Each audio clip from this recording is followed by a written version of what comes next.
In a recent video, we talked about the benefits of drinking aloe juice. Did you watch it? Aloe vera is well known for its use in health and beauty. You can find many of these benefits on our channel. The main properties of aloe vera are found inside the leaves, in its gel. When cutting a piece of the leaf, we can see mucilage, a structure with a concentration of 90% water and 10% fiber. In this cut, we can also see the plant eliminating a yellow, viscous liquid. The substance of this liquid is toxic, did you know? So, to enjoy the benefits of aloe vera, you need to be careful with how you extract and how you remove this substance. See now how to cultivate aloe and use it safely. Researchers explain that the yellow resin of aloe vera leaves is rich in substances that have a heavy laxative action. It is recommended that, after harvesting, the aloe leaves are thoroughly washed and left to dry upright for 24 hours to drain the yellow toxic substance. After this process, you can extract the mucilage from the leaves, cutting the thorny sides and discarding the skin. Even with all the care, it is important to pay attention to how you use aloe.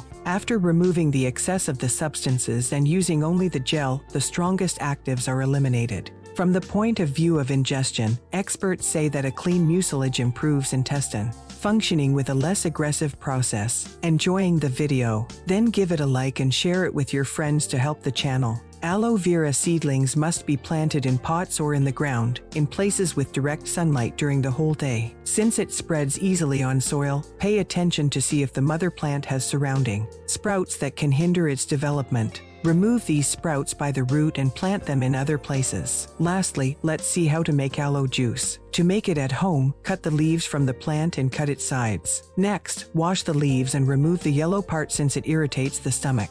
Put the gel in a blender, following the proportion of 3.52 ounces of gel to 34 ounces of water. If you want, add 1 tablespoon of honey and citrus fruit, like lemon or orange, to make it tastier. You can drink only 0.67 ounces of the juice 2 to 3 times a day. Excessive consumption may cause nausea, abdominal pain, and diarrhea due to the presence of aloe, a substance that irritates the intestine. Aloe vera juice can't be consumed by pregnant women, the elderly, and people who take medicines to control blood pressure or treat heart issues. Try it and share your experience with us. If you like the video, give it a thumbs up and share it with your friends for more recipes and tips. Subscribe to the channel.